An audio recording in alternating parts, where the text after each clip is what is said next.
What's a good word, YouTube? Sorry if anybody was wondering where I was at, because I usually put a video up long before now. I mean, shit, 10 to 7. That's late for me. I've been daydreaming in the nighttime. It's still dark out, but I'm daydreaming. Yesterday, first gal that came by to see the house, probably in her 20s, little young daughter, probably 2 years old, maybe 3. And they were in and out of the house pretty quick. I don't think it took them 15 minutes. And when they left, when you drive away from my house, our clubhouse is on the left as you leave. So I watched the real estate agent zip out. And then when the girl that came by to look at the house with the kid, when she went to leave, she turned and went to the clubhouse. So that told me she was putting in an application to see about getting qualified to live here, because you got to get okie dokie from park owner. And that told me, cool, this chick's putting in an offer. Nice. And the real estate agent had told me that this gal was a cash buyer, because I had asked, is she qualified? You know, she got the dough. She says, yeah, she's a cash buyer. I'm like, cool. So when I saw that, I was like, right on. That's good news, right? Then the second gal came with her real estate agent. These two ladies walked through the house. This was another young gal, probably late 20s, early 30s, I'm guessing. They were in here a little bit longer than the first gal. And when they left, I told the agent that I was putting in a new sink today. I said, oh, hey, by the way, I'm going to be putting in a new sink tomorrow, which is today.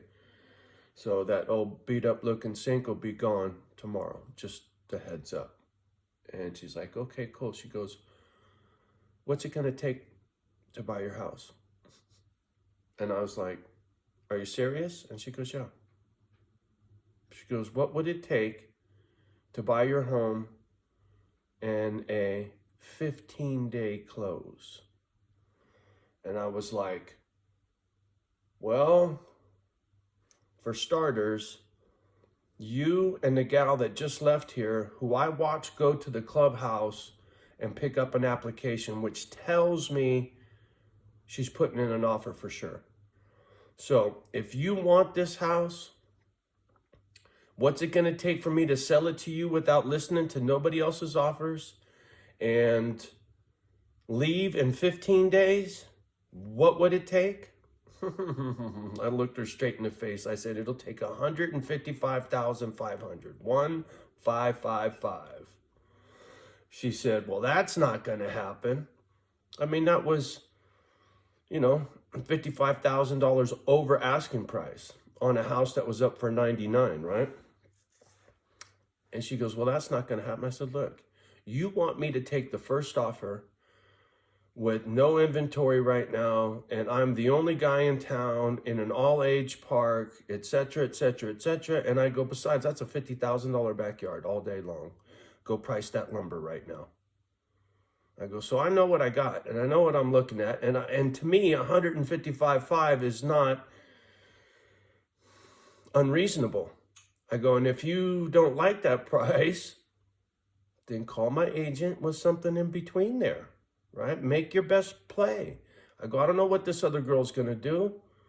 So I go, it'd be stupid for me to just take, full, because she goes, we'll give you full ask and a 15-day close right now. And I said, no way, because I got another offer coming. It'd be foolish for me not to see that offer. Plus, hey, they can bid against each other for all I care, right? It doesn't matter to me. I need to get as much as I can because every 10 grand makes a difference in what I'm looking at and what I can afford to buy, right? So I'm not a greedy person. Whatever the price is the price. I still think it's worth 150. What I'm looking for comps and what I'm seeing out there and from everything that's going on, I don't think it's unreasonable. But irregardless, if this lady comes at me with something that my realtor says, take it and run, I'll consider it. So anyway, looks like the house is sold, but I'm not holding my breath. The first gal, my agent said, oh, she's got a pit bull. The park won't let no pit bulls. I said, that's bullshit. I go, I got 2 of them. There's one that lives right up the street. There's another one that lives around the corner. She goes, yeah, but you're grandfathered in. I said, they cannot discriminate against these dogs. They're not a dangerous breed. That's bullshit. If the gal with the dog wants this house, I'm sure she can have it. I go, I'll talk to the park owner and try to work that out, right? It's silly. See my dogs, meet her dog, whatever, realize it's not a dangerous dog. Fuck off. Sorry, my lungs aren't doing good today. Anyway.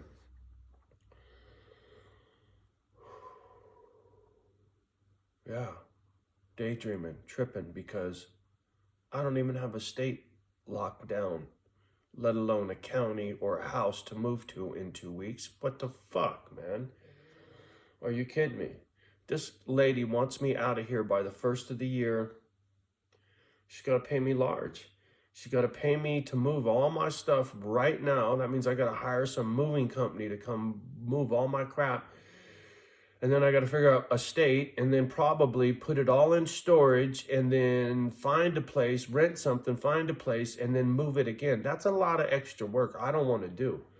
So to get pushed out of here in 2 weeks, you're going to have to pay me, right? The inconvenience, you're going to have to pay for that.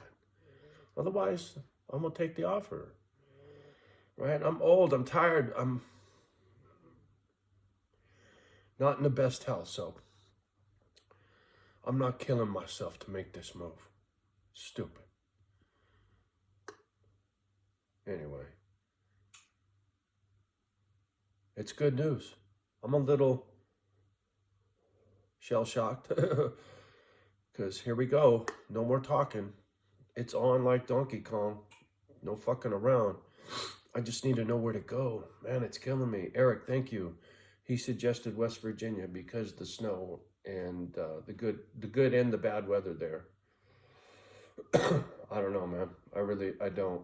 I keep waiting for the Lord to show me the way.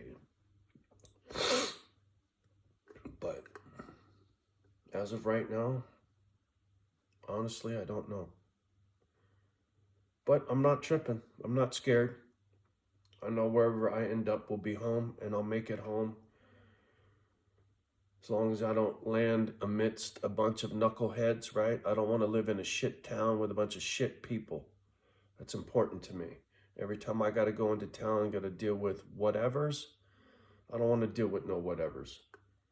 I want to go to a place where everybody's just like, hi, good morning, right? They nod their head and, right? I'm a quiet, keep to myself kind of guy. But, you know, I don't need stink eye. I got a big mouth. Go figure. Grief will do that to you. It'll do it to you if you're me, is what I should say. Some people, grief, it just, you never hear them talk again. Grief broke my mom. When Grandpa died, Mom had a nervous breakdown. When Grandma died, Mom had a nervous breakdown. She couldn't hang. I understand. I do. Because now I feel what she feels. Sometimes it scares me. Thinking, dude, are you going to lose your shit? You going to end up in a funny farm like Mom? I've never felt like that, right? It's like suicide. For me, that's not an option. It's not. I can't be. It just won't be. I don't know how to explain it. How can I? It's not in my, what do you guys call it? Your database, your fucking soft drive or whatever, right? My computer does not have suicide in it, right? It doesn't have nervous breakdown in it. If it did, I'd already be dead. Trust me. Plenty of times I don't want to be here no more and wished somebody would take me out and take me out of my misery, right? I lived a pretty reckless life and stirred the pot a lot of times because of that. I can look back and see that now. You know, suicide by another man's hand is still suicide if you're acting a fool and you caused it, right? Accountability. The man upstairs ain't gonna care. You're gonna get your balls busted, right? Trying to do all that, right? Like I said, it goes against the rules of the game.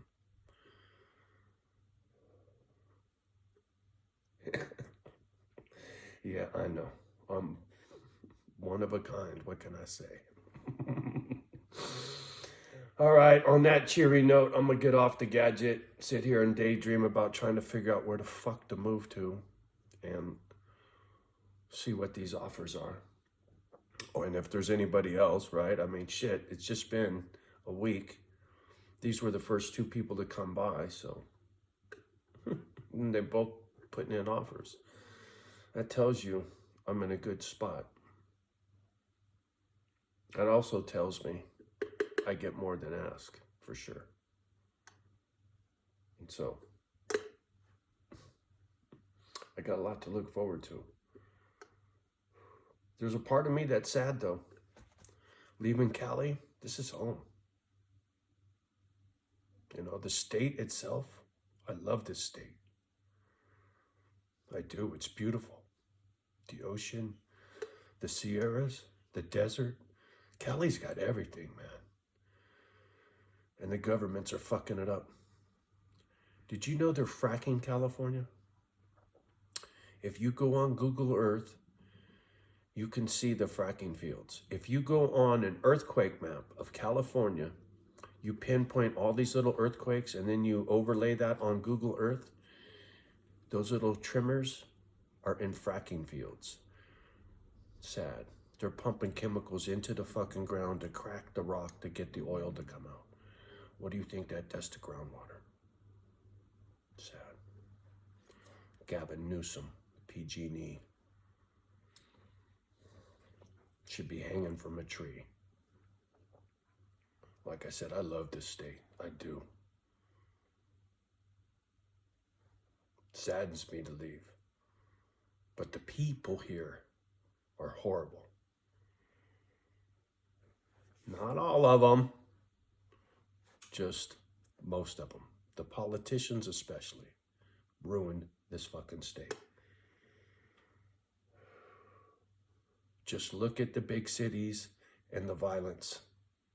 The liberalism of this state is out of fucking control. Can't wait to go. Breaks my heart, but I can't wait to go. It does. Sitting here crying over a fucking state. But this is home, you know? It was my fucking home. That means something to me, right? I never planned on leaving California. I'm 60 fucking years old. By myself with 2 dogs, and I'm gonna leave Cali. That tells you how bad it is here.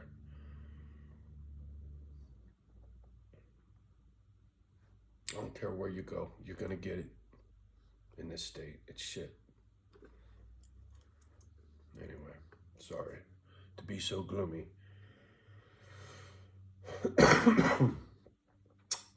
All right, time to go. Have a beautiful day. Much love and respect to everybody. Do me a favor, like, subscribe to the channel, hit that little fucking right there. Paste and click. All right, y'all. We'll talk soon.